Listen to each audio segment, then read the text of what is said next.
Electroless nickel plating is a deposition process, normally carried out on aluminium and steel. It's a very hard coating. The chemical inertia or hardness can be tweaked by changing the phosphorus content. There always has to be a phosphorus content in nickel plating because sodium hypophosphite is used as a catalyst in the autocatalytic reaction.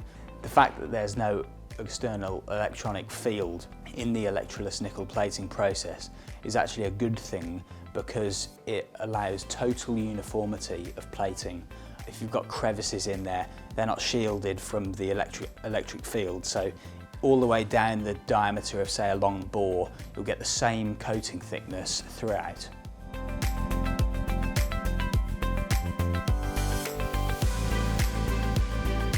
Potentially any industry will use Electroless nickel plating. Wherever there is a requirement for abrasion resistance, wear resistance, corrosion resistance, combined with electrical conductivity, any industry which is making parts out of various substrates, various materials, can usefully use this process.